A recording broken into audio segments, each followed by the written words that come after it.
Em nosso estudo de hoje está no Evangelho de Marcos, capítulo 8, versículo 3. E se os deixarem em jejum para suas casas, desfalecerão no caminho, porque algum deles vieram de longe. Emmanuel vem comentar na lição 124 do livro Pão Nosso, não falta. A preocupação de Jesus pela multidão necessitada continua viva através do tempo. Quantas escolas religiosas palpitam no seio das nações ao influxo do amor providencial do Mestre Divino? Pode haver homens perversos e desesperados que perseveram na malícia e na negação, mas não se vê coletividade sem socorro da fé. Os próprios selvagens recebem postos de assistência do Senhor naturalmente de acordo com a rusticidade das suas interpretações primitivistas. Não falta alimento do céu às criaturas. Se alguns espíritos se declaram descrentes da paternidade de Deus, é que se encontram incapazes ou enfermos pelas ruínas inferiores a que se entregaram. Jesus manifesta invariável preocupação em nutrir o espírito dos tutelados através de 1000 modos diferentes, desde a taba do indígena às catedrais das grandes metrópoles. Nesses postos de socorro sublime, o homem aprende, em esforço gradativo, a alimentar-se espiritualmente, até trazer a igreja ao próprio lar, transportando-a do santuário doméstico para o recinto do próprio coração. Pouca gente medita na infinita misericórdia que serve, no mundo, à mesa edificante das ideias religiosas. Inclina-se o mestre ao bem de todos os homens, cheio de abnegação e amor, sabe alimentar com recursos específicos o ignorante e o sábio, o indagador e o crente, o revoltado e o infeliz. Mas que ninguém compreende Jesus, que de outro modo as criaturas cairiam exaustas nos imensos despenhadeiros que marginam a senda evolutiva. Emmanuel pega um versículo bíblico em que Jesus está preocupado com a multidão na hora de ir embora, falando, olha, não deixa o pessoal ir embora para casa em jejum não, porque vai ter gente que vai desmaiar no meio do caminho porque eles vieram de longe. E ele vem pegar a preocupação de Jesus, né, e dizer para a gente, ó, continua viva, vai estar sempre viva através dos tempos. E vem chamar a atenção para a gente, ó, quantas escolas religiosas palpitam nos seios das nações ao influxo do amor providencial do Mestre Divino.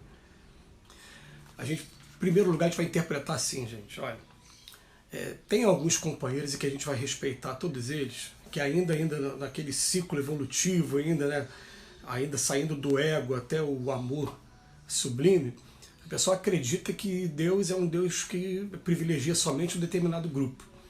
E a gente vê através das escrituras, através dos estudos, que Deus jamais deixou nenhum grupo, qualquer que seja, sejam eles de pessoas mais primitivas, mais selvagens, sem fé ou com fé, qual seja a religião, né? Seja qual for. E a gente até entende a interpretação de algumas pessoas, porque elas vão se basear em alguns versículos estudados de maneira isolada, muitas das vezes do Velho Testamento. Quando vem chamar a atenção, né, que o Deus aqui é que é o preferido, chamando a atenção com relação ao Deus dos gentios, toda aquela crença em vários deuses, o politeísmo que existia na época, né? A gente vai até entender dessa maneira, mas nos dias de hoje, a gente vai entender assim, ó, Deus não interessa o nome que você dá para ele, se é Brahma, se é Alá, se é Oxalá, se é apenas o Jeová, o nome que você quiser dar. Deus é Pai de todos e ama todos de maneira indiscriminada. Então ele vem falar aqui, ó, pode haver até homens perversos e desesperados que vão continuar perseverando na malícia e na negação. Mas não existe nenhuma coletividade por aí que não tem o socorro da fé. E ele chama atenção, até os próprios selvagens recebem isso o tempo todo, não falta alimento. Mas ele vem chamar a atenção para a gente do seguinte, que essa preocupação do Cristo com cada um de nós, ela vai se manifestar de 1000 maneiras diferentes, desde a taba do indígena até as grandes metrópoles, porque não interessa se a pessoa está nos primeiros degraus ou já está em alguns degraus mais avançados, o que interessa é que a gente olha para frente e vê que ainda tem muita estrada pela frente para que a gente aprenda realmente, definitivamente, a ser um cristão de A a Z, né, externando em todos os nossos atos, pensamentos e palavras tudo que está escrito no Evangelho. Isso aí ainda tem um caminhozinho pela frente ainda para cada um de nós. Aliás, esse mundo é um mundo daqueles que ainda não conseguiram atingir esse objetivo todo, né? Então não existe ninguém aí que pode se considerar fora dessa afirmativa. Mas ele vem falar para a gente o seguinte, que nesse esforço gradativo de ir compreender o Cristo, olha bem a sequência, né? A gente vai primeiro para a igreja simbolizando o templo religioso, né? Pode ser as várias denominações, para daqui a pouco a gente procurar aos poucos fazer com que o nosso lar vire um reflexo do que acontece na igreja, no sentido de, é claro, né, de trazer aquilo que é bom, reflexão do Evangelho, os estudos e o esforço que a gente tem, né, naquele momento. Trazer para o lar. E depois do lar, trazer para o nosso próprio coração. Então é interessante que a gente tem percebido ultimamente, no caso dos espíritas, o pessoal falando assim, vocês conseguiram fundar casas espíritas na Terra e estão mantendo a casa espírita de vocês. Agora chegou a hora de vocês fundarem uma casa espírita dentro do coração de cada um de vocês. Ou seja, a gente já conseguiu, né, de certa maneira, fundar aqui na Terra e ir fazendo os esforços para trazer aquele reflexo para dentro da nossa casa. Mas agora a gente tem que trazer para a nossa casa íntima aqui também, não é só o nosso lar da Terra, onde convive aqueles nossos familiares, não. É trazer para dentro de cada um de nós também. E ele bota aqui para a gente, pouca gente medita na infinita misericórdia que serve no mundo a mesa edificante das ideias religiosas. A gente tem a sensação muito clara, muito viva, muito real, de que Jesus espalha alguns prepostos dele, alguns representantes dele, para servirem de instrumentos para a evolução, para os testes de cada um de nós. Então, dentro de cada realidade, existe uma preocupação. O que eu estou vivendo agora nesse momento? Qual é a próxima etapa? O que eu preciso passar? E eles ficam, de certa maneira, preparando os cenários, olhando aquelas maquetes, né, preparando tudo que a gente, programando tudo que a gente deve passar, visando lá na frente os desenvolvimentos das nossas virtudes, os nossos processos evolutivos, para que a gente caminhe na direção do Pai. Isso está acontecendo o tempo todo.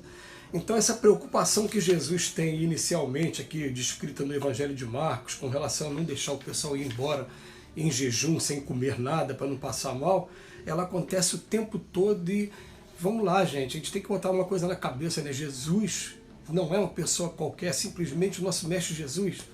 Ele garantiu para a gente que nenhuma de suas ovelhas se transviaria. Aí tem alguns companheiros de outros credos que trabalham, não, mas e a ideia da salvação? Você acha que todo mundo vai ser salvo? Fala, não, todo mundo vai ser salvo no momento correto. Mas se a pessoa que trabalha a ideia de apenas uma existência, é claro que para ela vai ser fácil ela entender que não tem como uma pessoa que só fez coisas erradas, que magoou, feriu a lei várias vezes, sair daqui dessa existência do corpo e encontrar o chamado paraíso, a terra prometida do outro lado. Não tem. É claro que ele vai passar pelas regiões purgatoriais, as regiões umbralinas, vai ter os momentos de reflexo, mas vai ter a certeza de que aquele momento infernal vai ter a duração do tempo enquanto a culpa dele ainda estiver chamando mais alto. Mas daqui a pouco, quando a pessoa se arrepende, pede uma nova oportunidade, a parábola do filho pródigo, ela é de todos os tempos, não só aqui para quem está encarnado, mas também para quem está desencarnado também. Deus é Pai, ama o tempo todo a cada um de nós. Ele espera o nosso momento e a proposta é essa mesmo, cada um vai evoluir, né? Mas nenhuma das ovelhas vai se transviar e ele tem a preocupação com todas, com cada um de nós. Conhece a nossa realidade, sabe o que a gente precisa exatamente para o nosso progresso nesse momento. Então ele termina aqui o texto falando assim, inclina-se o mestre ao bem de todos os homens.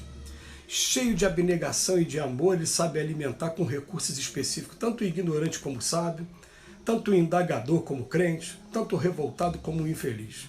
A gente aqui na Terra que não sabe ainda, a gente precisa muito aprender a conviver com os diferentes da gente, né? Aprender a conviver e aprender com eles também, porque todos os diferentes têm coisas para ensinar para a gente.